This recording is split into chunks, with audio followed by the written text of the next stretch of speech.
It's Love! This video is a little different from my usual highlights videos. Rather than show highlights from a stream, I'll be showing the results created from my playthroughs of Not For Broadcast.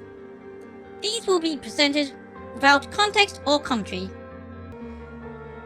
Links will be provided at the end of the streams where I created these broadcasts to give a bit of context and commentary. Enjoy! Well, in a few moments, we'll be going live to the national nightly news. But before that, let's take a look at what's coming up later on tonight and every night on Channel 1. At 7 o'clock, it's another episode of What's Wrong With This Picture? And tonight, a group of television executives will be trying to work out why there's a cock and balls on the cheek of the Mona Lisa. That's followed at 8 p.m. by Azor's-winning documentary series, The Shape of Then, which tonight looks at the long-forgotten phenomenon we used to call outside. At 9 p.m, sit back and relax with multiple award-winning movie Electric Fever Dream, starring Lawrence Blunderclatch as Helena Canterbury Boatshoe and vice versa. That brings us to 11:15 where, as usual, Dr. Adrian Atkinson-Blimey will be eating his guest in Incisors, and tonight he's got a chubby traffic warden from Stainstable in his crosshairs. Finally, at midnight, it's the National Weather Report, as if that mattered. But now, it's time to join Jeremy Donaldson for the National Night. Good evening, I'm Jeremy Donaldson. And I'm Megan Wolfe. Our main stories tonight. Snuggle. It's been almost 5 weeks since all the Mrs. Snugglehugs toys woke up simultaneously in factories worldwide and began searching for their husbands. The Mr. Snugglehugs we had so short-sightedly destroyed. And now, as this photograph suggests, they may be changing tactics. Built to surprisingly traditional gender stereotypes, the Mrs. Snugglehugs have been arming themselves with a variety of household implements. All the more reason to make sure that cat flap is taped up good and tight. This frightening new development means that even those previously thought to be relatively safe, like the young and fit, must take care to watch their backs and keep their ears open for the soft steps of sinister feet. Going stir crazy? With no signs of Mrs. Snugglehug's batteries running out and the government lockdown now in its 31st day, domestic relationships across the country are taking some unexpected turns. Dramatic reports are beginning to emerge of uncharacteristically bold behaviour in homes across the country. And we're not talking about the model planes that occupy so much time in the Donaldson household. In response to a nationwide lack of toilet paper, which was, of course, raided by the Mrs. Snugglehugs to construct their vast hives, many of the nation's adults have turned to a more childish solution. Or at least, that's their excuse. Going it alone, popular crustacean Johnny Hamsleeves is back in the news today as his astonishing photograph that he leaked himself shows exactly how he's been spending his lockdown. It seems that when the lockdown was announced, Johnny's long-term partner, Tiffany Lamour, was busy in the capital preparing her new show, Chocolate Clit Bombs, for its now postponed grand opening. Let's hope the exhibits don't melt. It's great to see a celebrity using their time wisely, as the government suggests, by developing a new hobby or fetish, and most importantly, by keeping your spirits up. Nice to see Johnny doing his little bit. The shape of things to come? In their own version of a lockdown for more than 45 years now, the descendants of Doctors David Wong and Ingrid Svorsborgen-Horgensvoord and their unfortunate team today managed to get a personal statement to the surface using flagellized imaging equipment. Many of the Svorsborgen-Horgens brood, as they've come to be known, have certainly captured the public imagination, with a recent vote naming Helvetica Svorsborgen-Wongensvoord the most likely to survive a massive electric shock. I'm Svorsborgen-Wongensvoord here with another pointless message that no one will ever see. We've been down here so long now, and you never communicate. What's happening up there? Have you all into space? Off into space with ladies, or just a space with ladies. It's harvest time again, like it is every third Wednesday, but harvest's not what it was. Still. Someone found a couple of unopened boxes in the rusty wreckage. Mum and Dad must have missed them when they first got down here all those years ago and totally effed up my life! Kids' toys, apparently. Mr. Snufflehogs or something? Helvetica's trying to get them switched on. Apparently there's still life in the batteries even after 30 years. You topsiders are amazing. It's hard to believe they've been down there so long now. But as everyone knows, time moves differently underwater, Jeremy. That's why goldfish are so stupid. That's right. As anyone will tell you, the deeper the bowl, The thicker the goldfish. there's no denying the logic of that. Class war, a worrying turn today for the formerly rich as ever more punishing measures are announced, Alex. With the country becoming ever more hostile to the previously wealthy, those who managed to skip the country must be very grateful to the people who help them right now. We have it from several sources that rich runaways have actually begun to spontaneously lose their teeth one by one. Is it some sort of cosmic justice, or has masked vigilante dental Dennis been up to his old tricks again? It could be both. And Advance speaks out. With the snuggle struggle proving a test to governments around the world, Advance HQ released a curious statement this afternoon. In the accompanying release, they asked us to stress that they have been listening and that this should be taken as a response to how the people really feel. We've certainly done our bit on this show to contribute to the political climate. But let's not forget, how we behave in our home lives is what really matters. Let's hope it's not just me who filled out that questionnaire, Jeremy, or we're all in trouble. Let's play that statement. Good evening. One of the many new jobs I have in this current crisis is to liaise on a daily basis with the Department of Perambulation, and they have made me aware of these. Now, these are genuine requests from citizens for permission to go outside. Now, I would like to share a few of these with you tonight under the loose heading of what the is wrong with you people? How difficult is this to grasp? So I'd like to start with James from Angerhampton, who says he needs to go out because there's a duck in the park that I like to try and feed on a Friday. I call him Mr. Quackington, and I think we're really starting to bond. No, James, they make their hives in parks. And then Katie from Self-Righteous-on-Sea wants to go out so she can deliver homemade meals to the elderly. No, Katie, stay at home. Your casserole's dire, and Shirley can get by with tins of creamed rice from the 1950s. And you, Lewis, from Hamble-Bamblebury, those screams you heard in the alley last night behind your house are best left to the police. Now, I want to make this as clear as I can. Think first. Stop sending me stupid, sodding requests and stay inside. Pretend it's not happening until we tell you it's all over. Thank you. Ridiculous stuff. Later tonight, Jeremy will be probing heartthrob reporter Patrick Bannon, while I take a deep dive into some controversial opinions with two familiar faces. And then, in our third segment, and presumably because our editor is also working from home, there's going to be a bloody quiz. I can't wait. Don't do that. And in a moment, Jeremy Grumpelson and I will be asking controversial CEO Sophia Remington where it all went wrong. And psychic scientist Dr. Delia Lywell will be joining us, presumably to provide a bit of false hope. Maybe she'll tell you how you're going to die, Jeremy. Too late. I'm certain it happened months ago. That's all coming up on tonight's National Nightly News.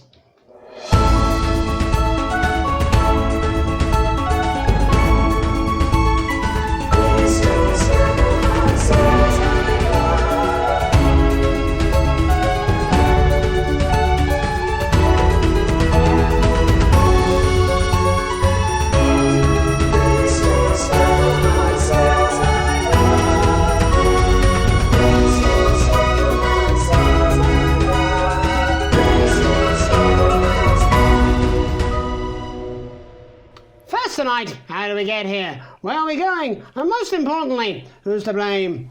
Joining us from her villa on the island of San Palmerino is CEO and socialite Sophia Remington.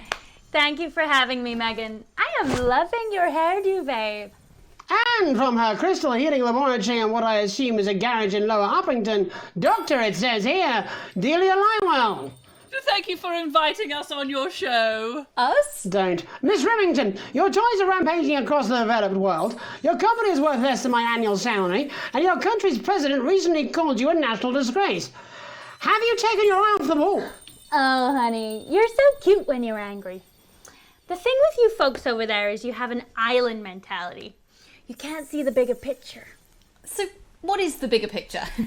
The bigger picture is lithium batteries. Our toys have been running for upwards of 71 days now with no signs of them slowing down whatsoever. Imagine what that means for the future. It means we don't know when the hell this lockdown's going to end, doesn't it? You don't seriously believe Remington's fist can survive this? Lithium batteries are gonna change everything, tiny ogre. They're gonna power a new transport system, make technology portable. Hell, they might even take us into space. But how can you make them with everyone at home? Oh, don't you worry about that. Thanks to the work of thousands of tiny hands, they are already pouring off the production line. Times are good for Remington's fist. But surely you have no future. Excuse me, hello, yes, if we might. This is our area of expertise. What, multinational economics? The future, Mr. Donaldson, to which we are all connected. Yeah, okay, I'll bite. Why not? There's clearly nothing better to do. So, what does your scientific process tell you about the future of Sophia Remington, Doctor? We see her on a balcony. Foreign soil, but not a foreign land. An age will pass. Fascinating. Wasn't it just? Delia, you are amazing. We have to fly you out here to the island to do that for my guests. They are gonna love you. Unfortunately, all flights are grounded because of your tiny, deadly stowaways. Not all flights, honey. Dee, call me. And you, Maggie. The more the merrier. Bring your swimwear. Miss Remington, you seem completely ignorant to the seriousness of the situation. Do you take any responsibility at all for the global crisis? Careful! It's a trap. It's not a trap. Why are you helping her? She seems fun. You bet your ass I'm fun. Please answer my question, Miss Remington. Listen, are lithium batteries the most incredible invention the world has ever seen? Probably yes. But, in fact, who am I kidding? It is definitely yes. But will they last forever? Sadly, no. One day, all the Mrs. Snugglehugs will just stop. It'll be like a miracle.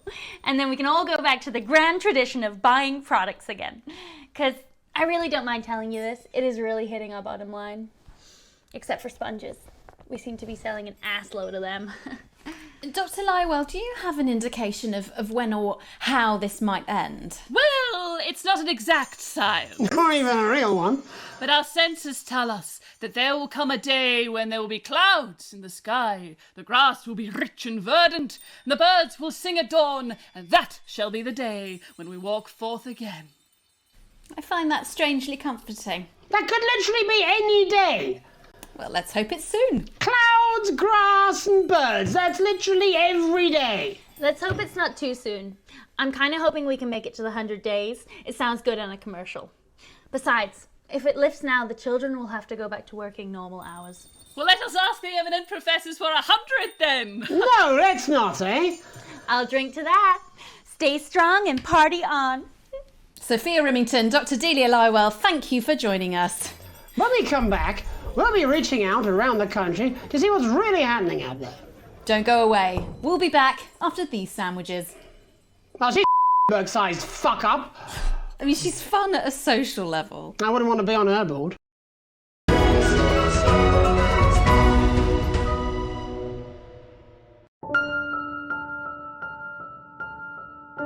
We know times are hard. We know that you're scared. But now, more than ever, even though we're apart, we want you to know it still matters how you look. Loads, actually. To the distant divas and the isolation idealists, the healthcare heroes and the lockdown lovers, we say you're still aging, possibly more so. We need to come together, every single one of us, and do the right thing. Keep buying our products. Eye of the beholder, because you'll have to go out in public eventually.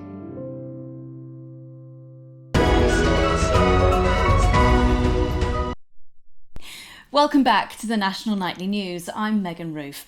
Now it's time to take a trip around the country to hear how the lockdown might impact the nation from some friendly faces. Joining me are respected academic Katie Brightman and author of Alan James's Kites, Alan James. Thank you for joining me. It's a pleasure. Thanks for having me, Megan. Thanks, Megan. It really is a pleasure, Katie. I enjoyed our little heated encounter. I wish I could say the same. So first off, Katie, how are you coping? I'm holding up okay. The lockdown directive was so sudden that, like many people, I haven't been able to get home. Oh no, what happened? I was staying at a hotel after an international policy convention, and we had a particularly heavy night out. You know what economists are like. Notoriously hate splitting the bill. And I overslept, and as you can imagine, I've been here ever since. But there are certainly people much worse off than me. Exactly. My tour has been cancelled indefinitely, and I've had to refund every single ticket, even the cheap seats. Oh, Alan, I'm so sorry to hear that. Yeah. People are being quite rude about it. They don't seem to realise I've already spent it filling the beach house with beef. The crisis claims yet another victim. So, this is just a reminder that my book, Alan James's Reich, is now available in paperback. Unbelievable. What was that? You're unbelievable. So, Katie, how do you think this might affect the economy? Should we be worried? Very, Megan. Not to sound dramatic, but this could be catastrophic.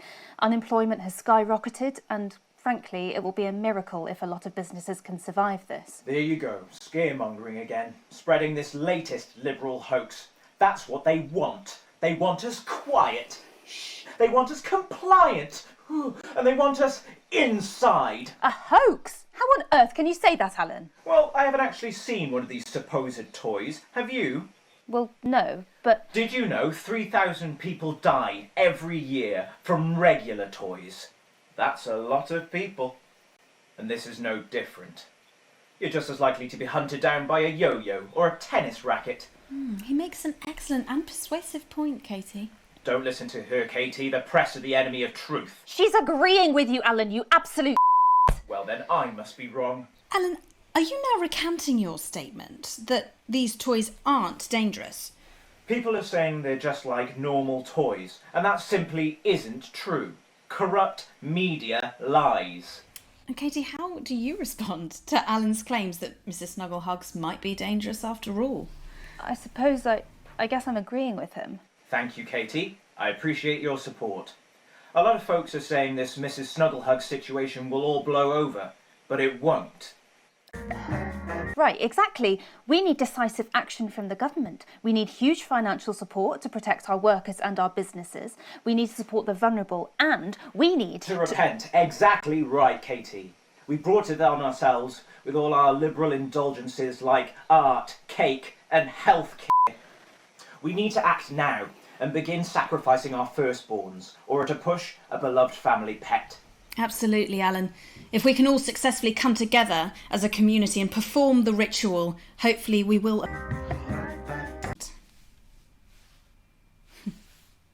Katie, could it be any worse? Luckily, over the past few years under Advance, they've invested heavily into health, so the system can actually bear the strain. Is it lucky that the Llama Lords have unleashed a horde of man-made monsters on its... within?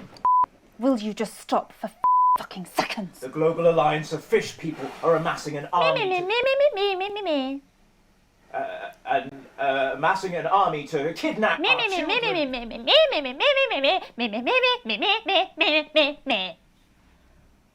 That's you. That's what you sound like. But Meh. I Meh. the Meh.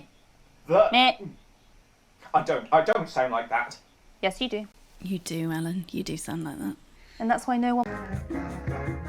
I've got loads of friends. No, you haven't. I don't think you do, Alan. Yeah, stop lying, Alan. I'm not lying. You are. Oh, good one. Well, I'm telling. Alan James. Alan, you know what they Katie say about Brightman, thank you snitches, for Alan? joining me. I'm getting my needle. Food for thought there from two of the territory's leading minds. Any moment now, I'll be heading over to Jeremy, who is going to be bringing us an up-to-the-minute report of the status of the nation. Over to you, Jeremy. Thank you for what I'm sure was a reasonable debate which really contributed to the national conversation. Next, out on the streets, someone who's always doing exactly that. It's Patrick Bannon. Are you there, Patrick? Hello, Jeremy. Yes, hello, I'm here. I'm here live. Apologies for the quality of the broadcast today. Couldn't find any cameramen or women brave enough to come and join me, so I'm out here on my own. Right, and can you tell us what it's like out there? Yep, I can. It's as you can see behind me, the streets are currently completely deserted. But my question, Jeremy, is just how long? I mean, could there be danger lurking just around the corner, waiting to end the fledgling career of this young, promising journalist before his full potential is even realised? Will he die, underappreciated by management, and frankly, if you ask me, very, very much underpaid? I don't think there's any danger of that, Patrick. What's that on your jacket there? Oh, that's actually a sponge. What I've done here is made a snuggle-proof jacket, Jeremy. The network didn't bother sending me any PPE, so I've been forced to improvise. In fact, showing the sort of resourcefulness that would make me an ideal candidate for, I don't know, for example, an anchor position starting whenever they'd like. From your point of view, Patrick, just how safe are our streets? Not safe at all, Jeremy, not safe at all. I'd recommend people staying inside, following government advice and not putting themselves at any risk at all. Unless, of course, like me, it's for groundbreaking journalism reasons. Mm-hmm. And just where are you, Patrick? I'm in the street, on the street. Which street? I think I'm struggling to hear you, actually, Jeremy, there. Which street? Which street are you on? Oh, which street am I on? Oh, God. I'm just looking for a sign. There it is. I'm on Bannon Avenue. Bannon Avenue? Yep. Bannon Avenue. Yeah, no, I can hear you fine. Yep, I'm on Bannon Avenue on the sign, it says there. Like Patrick Bannon? Oh, yeah, that's strange. That's a weird sign. I don't know what's going on there. Where are you really? I'm on Bannon, Alright, fine, I'm not on Bannon Avenue. I'm at home, to be honest. Alright, fine. Well, I'm in my bathroom, technically, but, you know, I couldn't face it, to be honest, mate. It's, it's terrible out there. I don't want to go outside. They're everywhere. I'm sorry for lying. We don't expect any less of you, Patrick. Can you hear that sound? What the hell's that? I can, yes. I'm no expert, Patrick, but it sounds unmistakably like a tiny fist tapping on your door there. Oh, it does. Oh, Jeremy. Perhaps there's a small queue of tiny fists, each wielding a different gendered household implement. Bashing the heads of lying little roving reporters. But you're lying, aren't you? Listen to me, listen to me. If you're out there, just to piss off, you little f***ing snuggle. I'm too talented to die. Oh, what the f***? Okay, it's fine. It's fine. Oh, God. Don't worry, Patrick. I'd say you've got a few seconds before they break their way in there and finish you off.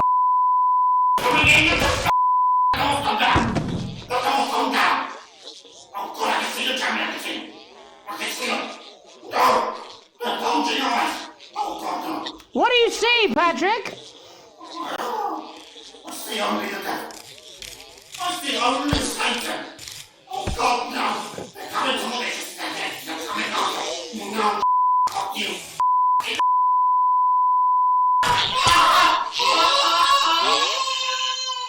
Thank you, Patrick, for that report, showing the nation, and more importantly, management, just where you belong. It's time for another break, but when we come back, we'll be hoping to take your mind off the world for a little while, and who knows, maybe even bring you a few smiles. Join us.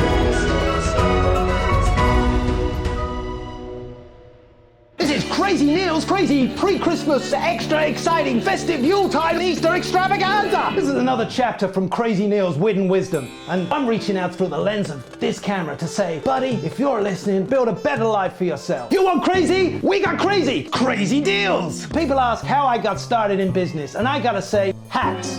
I used to own an entire range of butt lift clinics. Didn't work out so well because we gave ladies more of a hunched look, and that wasn't popular. I used to have a ventriloquist act. I cheated rather because I trained a dog to talk. You can get down on all fours and yap like a dog for only $22.99 a month. This is a deal with meal appeal. As the astronaut once said to me, I had a mission. Sometimes you're the alien and sometimes you're the cow.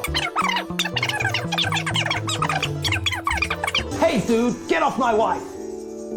They wanted to increase recruitment for nuns. Nuns with buns, nuns with guns, nuns with sons. That one didn't go down so much because apparently they're not supposed to have sons.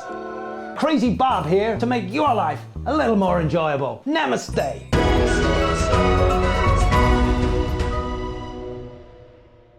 Back to the National Nightly. Well, welcome back anyway. We know isolation isn't easy, so finally tonight we have something a bit different for you. Even though some people felt it's not our job to entertain the public with absolute nonsense,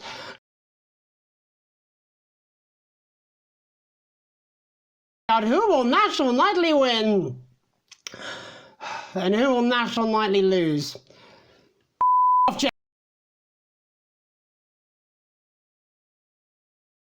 Well, joining me is a man who knows all about playing, it's Tommy Harris.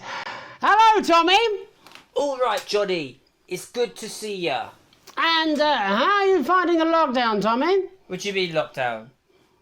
The enforced isolation of everyone in the country. Ah, yeah. I think I heard about that, actually, yeah. You're in bed, Tommy? Yeah, you called during nap time, so... Of course, that's my fault. So, why don't you tell us how the game is played? Well, it's pretty simple, Jeremy, you sausage. I'm going to ask contestants from around the territory 3 questions about what else?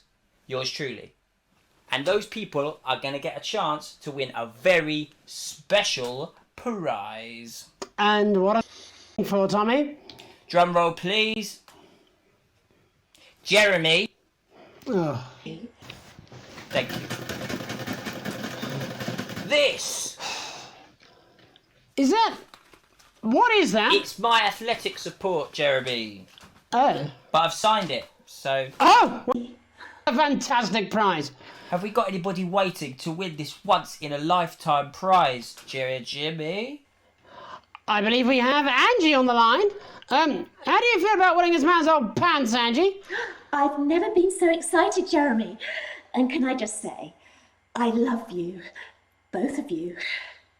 Well, you've said it now, haven't you? Oh, Angie, I love you. In a way. Tell us about yourself, Angie. Well, what can I say? My name is Angie. Always has been. I'm a human woman, and my dental hygiene has been described as acceptable. Brilliant! Right, well, shall we get this shambles underway? Absolutely, John. Can I get 30 seconds on the clock, please? We haven't got a clock. Yeah, I did ask for a clock. So... Well, why don't you start, and I'll stop you when it inevitably becomes unbearable to watch. I love it. All right, here we go. Time starts now. Question 1. When is my birthday? The 13th of August at 7:19 a.m. That is absolutely correct. Question 2. What is my favourite colour? Crushed praline 4. Correct, the colour of my nipples. And finally, Angie dear, what is my star sign? That's a trick question. You were born outside of the human understanding of the cosmos. Unbelievable, that is correct. Stop the clock. Wow, that really was tough to watch. How did you do, Tommy? Well, Angie, my love, you got every single question right. It's not tidy. Win absolutely nothing. Thanks for playing, Angie. Bye. Do we have another contestant on the line at Jelly Bean? We do indeed. We should have Sonia Artleach. Are you there, Sonia? Of course I am, Jamie, darling. Thank you for being here, Sonia. Oh, there you are, Tommy. Mwah. Let me guess, you work in theatre, don't you? Is it that obvious? What gave it away? Was it the glamour or poise? It certainly wasn't your inherent sense of humility. Tell us about yourself, Sonia. Oh, well, if you must play this game. I am a theatrical agent. I represent the likes of Rudy Beefman, Samuel Coffee Cup, and Jodie Carpetburn, amongst others. And how's the lockdown affected you, Sonia? Well, they may have closed the theatres, shut the studios, and boarded the cinemas, but they won't get me that easily. How are you managing without any work? Due to a savvy clause in all of my artist contracts, I am able to claim my 15% from their unemployment benefit. Wow, that certainly is sharp. Standard stuff, standard stuff. And can I ask, where are you speaking to us from? Well, I work from home, you know, to keep costs down. And who's this? Oh, well, you know, when they gave the order, I was actually mid-meeting with a client, so we've been isolated together. No way! What the? Is that Tommy Harris? I'm a huge fan. Can I just tell you how bloody brilliant you are? Actually, Jeff, we're about to play a game, aren't we, Tommy? We got time. Well, if it's not too bold, I think I am in love with you, Mr. Harris. No, it's not too bold. That's all right. Don't worry. Hey, I'd love to show you some of my stuff. I've been working on some new... Well, at least you're already aware. During lockdown, we've been workshopping some of Jeff's ideas for much younger children, haven't we? People still let you near their children, do they? That's right. Yeah. I've been developing some shows for younger children. Well, we'd love to see it, wouldn't we, Gerbil? Absolutely dying to. Right, so, what do kids love? Timely child support payments from their absent fathers. Shallow and overproduced musical numbers? That's right. Animals! So, I'm trying to address the things that kids need to know, but through a medium that they'll understand. Do you understand? I think so, yes. Jeff's one of my best clients, aren't you? I am, yeah. So, the first one we've been working on is called The King of the Jungle's Mortgage Repayments. It's about a lion who's having problems with his interest rates. I see. Does he have a broker? He does, yes. He's a porcupine. How did you know that? Well, your work is universal, darling. It speaks to people. I'm going to say something to you, mate. I think you're onto something here. Oh, the bear. Oh, yes. Right. This one is much better. So, this one tells the tale of Mr. Bear. Now, Mr. Bear is a very sad bear, because all of the other bears don't think that he'll amount to much, and they tell him that his plays are lazy and derivative. I think you're onto something there. Now, Mr. Bear is a tragic figure. Picture this. He's at his lowest ebb. The trees are closing in. He can't even face his salmon, can he? No. But then he meets someone that will change his life forever. This is gripping. That's right. He meets a wise old octopus who takes him under his wing and says, "No, Mr. Bear, don't be sad. You're not like all the other bears. You have this ambition and these dreams." Dreams. I think I love you, Jeff. And what you need to do, Mr. Bear, says the octopus, probably doing an 8-armed gesture or something. What you need to do to find happiness in this crazy old forest is you need to set yourself more realistic goals. It's called Mr. Bear Lowers His Expectations. Wow, you really have taken yourself to new depths. And what do you want children to take away from this? What? I said a more realistic worldview. Are you all right, Jamboree? It's Jeffrey. My name is Jeffrey Donington. No, stop. How does it end? We need to know how it ends. Well, all the animals learn a thing or two about inevitable mediocrity. And Mr. Bear settles down near to his parents' cave, stops trying to make his band happen, and he goes into bear telemarketing. Becomes a bear maths teacher. Oh, and we end... we end on a big big musical number. Oh, there's dancing. It's very repetitive, so it's catchy but not too challenging. Well, if you like, I could go and get my boombox. Yeah, do you know, I might be able to... Hang on, can we get Angie back? Why not? The more the merrier, as they say at orgies. Right, I'll just fill then, shall I? Coming up in a moment, it's the world premiere that nobody saw coming. Lights! Or wanted. At all. Right. I can only apologise in advance for what we're all about to... endure. You turn this thing up. Well, there's all sorts of creatures down on... like wise old Mr. Octopus. Too many arms. There's Mr. Pig, Mr. Cow. They're always in good mood. That's 'cause they don't know they'll soon be sliced up into food. Mr. Bear, what's that over there? That's where your hopes go to turn into despair. Mr. Bear, what's that over there? That's where your dreams go to die. Mr. Raccoon wants to go to the moon. He'll end up as a bus driver soon. Mr. Porcupine thinks he'll read the news at 9. He'll end up as a janitor who stinks of turpentine. Mr. Tiny Mouse thought he'd own a massive house, ended up in a bedsit where he can't control the louse. Mr. Horse thought he'd go into professional sports, now he's an alcoholic and he's on his third divorce. Mr. Bear, what's that over there? That's the place your life becomes an endless questionnaire. Mr. Bear, what's that over there? That's where your hopes go to die. Lower your expectations. Maybe you could get a job in telecommunications.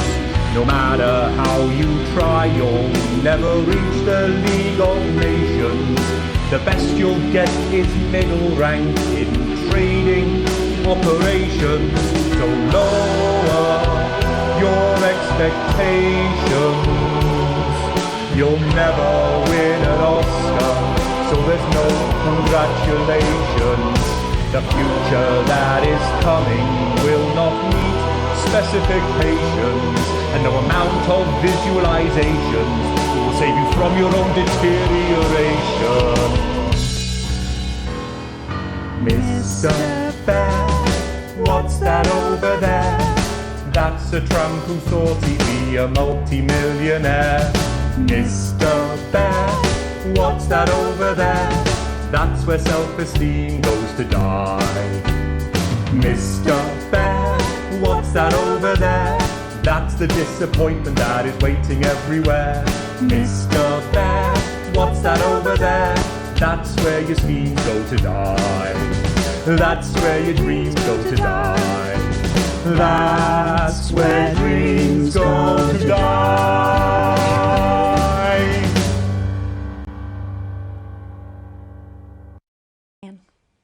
And before we say goodnight, there's just time for tonight's parable. For it did come to pass that on the road there was a wise man and a foolish man and a weird man. And there did come upon them from the local village a truth seeker named Unlikely Brian. And he did come to them with alms and someone else's arms and a question. "O wise and weird and foolish man," he said, whilst dancing the traditional jig of inquiry common in those lands at those times, "how, grant thou, can the many weights and measures of life be balanced?"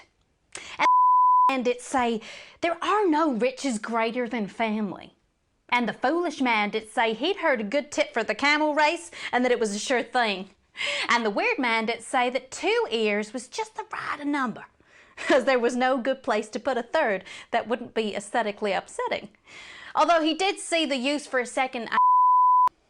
And Unlikely Brian did fall into wonder and befuddlement at their answers, although he was also wondering if either the foolish man or the weird man had any actual value in this sort of professional consultative environment, for what he did not know was that the profound man and the practical man were both on annual leave that week, and the foolish man and the weird man were all that the agency had available. But what unlikely Brian did not reveal was that he was asking for his friend Alex, who had enraged their spouse over a passport, treated their son Charlie like he was still a little and was too miserly to even pay for their daughter's holiday. And thus did Alex's family become like our Lord, when he discovered a turd in the cradle and was forced to ask Nebuchadnezzar to leave. Well, that's all we have time for tonight. I'm Archangel Megan Wolf. Have a heedful night.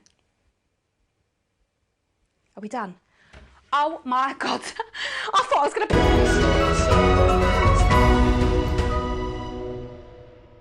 Push yourself to your absolute limit with Occupational Hazards, the exclusive new collection. Subscribe today and every week we'll send you a workplace accident you'll never forget. From the classic trip and fall to the unparalleled heights of gross negligence, this limited edition set really does have it all. Sign up today and you or your next of kin could enjoy a disappointing payout, which makes a mockery of your pain and suffering. Also included is this vial of real crocodile tears and your employer's complete lack of responsibility. Every issue comes complete with this companion magazine, containing the impotent good wishes of your colleagues and a non-specific corporate apology. For a limited time, get your hands on the electroshock collection at your nearest workstation now. Every week you'll receive a high-quality electric current of increasing voltage directly through your body until you lose consciousness. Don't miss this shocking offer. It really is the frying of a lifetime. Roll the dice with your future now and we'll send you this card from HR absolutely free. That's right, free. Occupational hazards, the only regular threat to your health that is both completely avoidable and ever present. One last thing. Here's what you didn't see at the end of the broadcast. Are we done? Oh my God. I thought I was going to piss myself halfway through that. Not even joking. Right, babe, I've got to go and get my bits done. Yeah, I'm seeing that guy tonight again, aren't I? Yeah, well, at the end of the day, babes, he makes my fanny flutter. Do you know what I mean? Yeah, come on then, you lot, out my house. And you, Alex. All right? I don't want you here when I'm on my date. I'm on a promise. Alex, wake up. Wake up.